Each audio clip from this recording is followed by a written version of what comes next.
సర్వాధికారి అయిన దేవుడు మన ప్రభు అయిన యేసుక్రీస్తు నామమున మరొకసారి ఈ వీడియో వీక్షకులందరికీ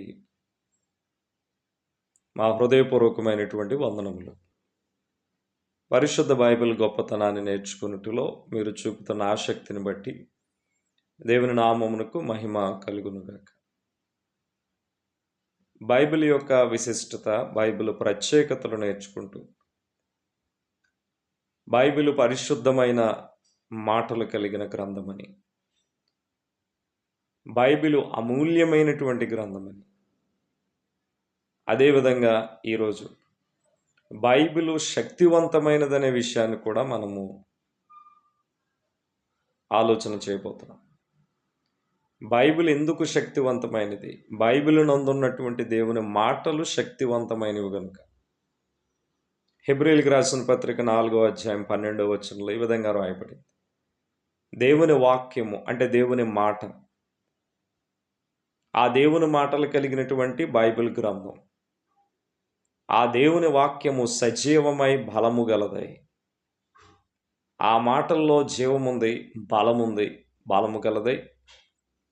ఎటువంటి ఖడ్గము కంటెను వాడిగా ఉండి, దేవుని వాక్యము ఈ వచనంలో ఖడ్గముతో పోల్చబడింది. ఎటువంటి ఖడ్గము కంటెను వాడిగా ఉండి మనుషుని యొక్క ప్రాణాత్మలను మూలుగును విభజించినంత మట్టుకు దూరుచు హృదయం యొక్క తలంపులను పరిశోధిస్తుంది. దేవుని వాక్యానికి ఉన్నటువంటి శక్తి నా ప్రాణ ఆత్మల యొక్క అంతరంగములలోనికి ప్రవేశించే శక్తి ఈ భూమి మీద ఉన్న ఏ మనుషునికి లేదు. వారు కేవలం మన శరీర బయటి రూపాన్ని మాత్రమే చూసి వారి శక్తిని చూపెడతారు. కానీ దేవుని వాక్యం యొక్క శక్తి ఎంత సుదూరము అనంటే నీ ప్రాణం ఎక్కడుందో మనకు తెలియదు, దాని యొక్క స్థానం నిర్దిష్టంగా ఎక్కడో మనకు తెలియదు. కానీ నీ ప్రాణము, నీ ఆత్మ, నీ హృదయములోనికి దేవుని వాక్యం చొచ్చుకుని వెళ్ళి నీ హృదయంలోని తలంపులను అది పరిశోధిస్తుంది, నీకు తెలియపరుస్తుంది.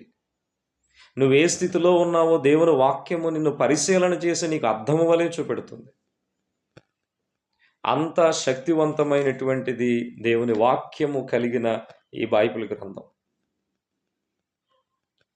పేతురు రాసిన మొదటి పత్రిక 1వ అధ్యాయం 22వ వచనంలో కూడా మీరు క్షయబీజము నుండి కాక అక్షయ బీజము నుండి దేవుని వాక్య మూలముగా పుట్టింపబడిన వారు కనుక. ఈరోజు క్రైస్తవుడు నూతనంగా పుట్టింపబడినవాడు. ఏ విధంగా నూతనంగా పుట్టింపబడుతున్నాడంటే దేవుని వాక్య మూలముగా అక్షయ బీజము నుండి, క్షయబీజము నుండి కాక అక్షయ బీజము నుండి దేవుని వాక్య మూలముగా తిరిగి జన్మిస్తున్నాడు. పేతురు రాసిన మొదటి పత్రిక 1వ అధ్యాయము 22వ వచనంలో మీరు క్షయబీజము నుండి కాక శాశ్వతమగు జీవము గల దేవుని వాక్య మూలముగా అక్షయ బీజము నుండి పుట్టింపబడిన వారు గనుక. దేవుని వాక్యము అక్షయ బీజం, నాశనము లేని విత్తనం లాంటిది. అందుకే దేవుని వాక్యము విత్తనంతో కూడా పోల్చబడింది. దేవుని వాక్యము ఎప్పుడైతే విత్తనంతో పోల్చబడి అది భూమి నేలలో నాటబడిందో అది ఫలిస్తుంది. అలాగే వాక్యము, అందులో శక్తి ఉంది. విత్తనంలో శక్తి ఉన్నట్టుగా అందులో వాక్యంలో శక్తి ఉంది. ఆ శక్తి నీ హృదయం అనే నేల మీద పడినప్పుడు అది ఫలితాన్ని ఇస్తుంది. కాబట్టి ఈరోజు మనం వింటున్న దేవుని మాటలు, మనం ఆలోచన చేస్తున్న దేవుని వాక్యము, అవన్నీ బైబిల్ గ్రంథమందు ఉన్నటువంటి విషయాలు. కావున బైబిలు అమూల్యమైనదే, అలాగనే బైబిల్ శక్తివంతమైనది. ఎందుకనంటే శక్తి కలిగిన దేవుని వాక్యము బైబిల్ నందు ఉన్నది. మరొక ముఖ్యమైన మాట, ఎందుకు బైబిల్ నందు ఉన్నటువంటి దేవుని వాక్కు శక్తివంతమైనది అనంటే ఆ వాక్యం యొక్క శక్తి ఎంత గొప్పదో చెప్పబడింది యాకోబు రాసిన యాకోబు పత్రిక 1వ అధ్యాయము 21వ వచనం. మీ ఆత్మలను రక్షించుటకు శక్తిగల వాక్యమును సాత్వికముతో అంగీకరించుడి. ఇది వాక్యం యొక్క శక్తి. ఈ వాక్యము ఎంత శక్తి కలిగినది అనంటే, నీ నా ఆత్మను రక్షించుటకు శక్తి కలిగిన వాక్యం. ఈరోజు ఈ భూమి మీద ఏ మనుష్యుడు నీకు ఆత్మరక్షణ ఇవ్వలేడు, నీ ఆత్మను పరిశుద్ధపరచలేడు. కానీ దేవుడు మాత్రమే ఆయన వాక్యము చేత నీ నా హృదయాలను ఆయన పవిత్రపరుస్తూ ఉన్నాడు. అందుకే అక్షయ బీజముగా పోల్చబడిన దేవుని వాక్యమును మనకిచ్చాడు ఆయన. ఈరోజు ఆ వాక్యాన్ని పట్టుకునే మనం ఈ ఆత్మ సంబంధమైన ఈ జీవిత ప్రయాణంలో ముందుకు వెళ్తున్నాం. ఒకవేళ దైవ ప్రమాణమే బైబిల్ గ్రంథముగా దేవుని వాక్కుగా మనకు లేకపోతే, ఇంత శక్తివంతమైన స్థితిలో బైబిల్ మనకు అందింపబడకపోతే, ఈ భూమి మీద మనం దేవునికి ఇష్టలుగా జీవించలేం. కాబట్టి బైబిల్కు ఉన్నటువంటి మరికొన్ని ప్రత్యేకతల్లో భాగంగా బైబిల్ శక్తివంతమైనది. కారణం ఏమిటి అనంటే, బైబిల్ నందున్నటువంటి మాటలు దేవుని వాక్కు, దేవుని మాటలు కనుక బైబిల్ శక్తివంతమైనది. అంత మాత్రమే కాదు, ఈ బైబిల్ నందున్నటువంటి మరికొన్ని విశిష్టమైన ప్రత్యేకతలు మనం చూడగలిగితే, బైబిల్ నందున్నటువంటి వాక్యం ఆత్మీయంగా మనల్ని అభివృద్ధి చేసేది, మనల్ని దిగజార్చేది కాదు, మనల్ని బానిసలుగా చేసేది కాదు.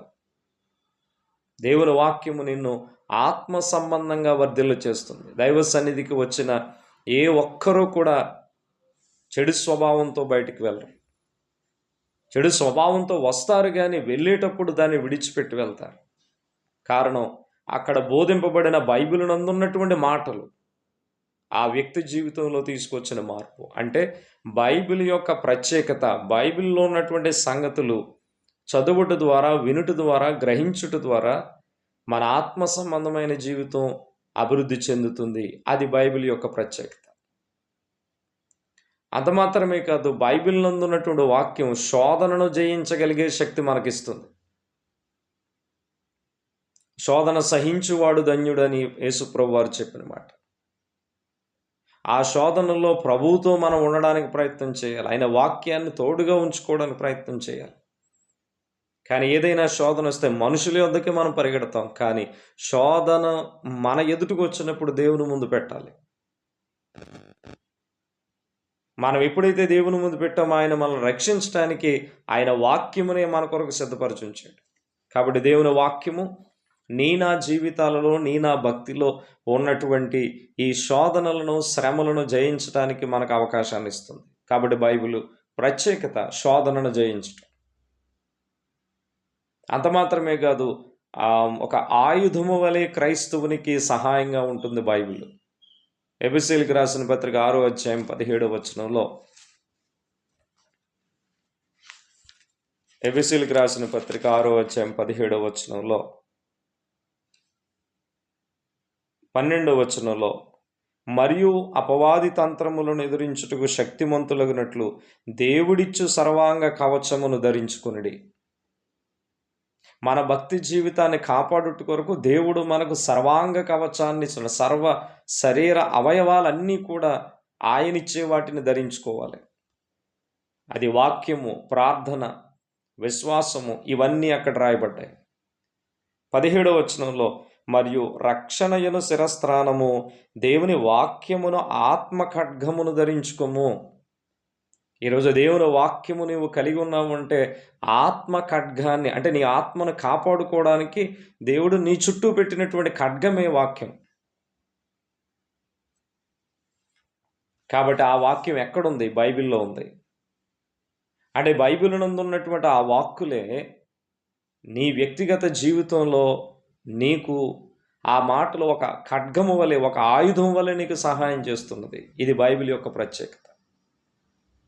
కాబట్టి బైబిల్ శోధనను జయించగలిగే శక్తి ఇస్తుంది.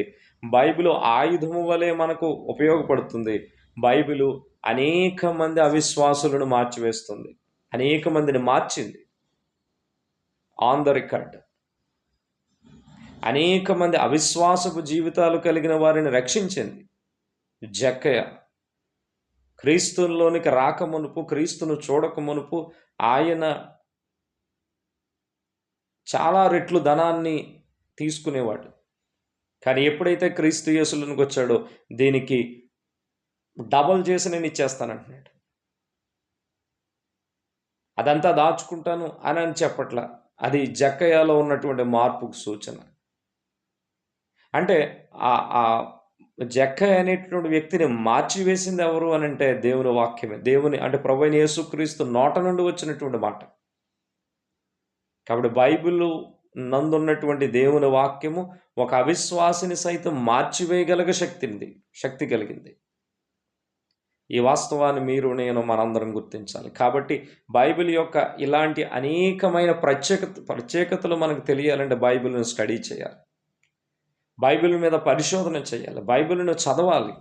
ఆ మాటల యందు విశ్వాసం ఉంచాలి. అప్పుడు దైవ జ్ఞానానికి సంబంధించిన పరిపూర్ణమైన జ్ఞానం మనందరికీ కలుగుతుందని. అలాంటి కృపలు, అలాంటి దయలో మనందరం కూడా వర్ధిల్లాలి. బైబిల్ యొక్క ప్రత్యేకతను గుర్తిద్దాం. అది దైవ ప్రేరణ గ్రంథమని గుర్తిద్దాం. అందులో దేవుని వాక్కులు ఉన్నాయని గుర్తిద్దాం. అవి మానవ జాతికి ఎంతో మేలుకరం అని గుర్తిద్దాం. అలా గుర్తించి దేవుని వాక్యానికి సదా లోబడి దేవుని అడుగుజాడల్లో మనం నివసించడానికి ఇష్టపడదాం. ఈ మాటలు విన్న మీ అందరినీ మహాదేవుడు ఆయన కృపలో వర్ధిల్ల చేయనట్లు మా ప్రార్థనలో మిమ్మల్ని ఎల్లప్పుడూ జ్ఞాపకం చేసుకుంటాం. మీ అందరికీ మా వందనాలు. God bless you. దేవుడు మిమ్మల్ని దీవించును గాక.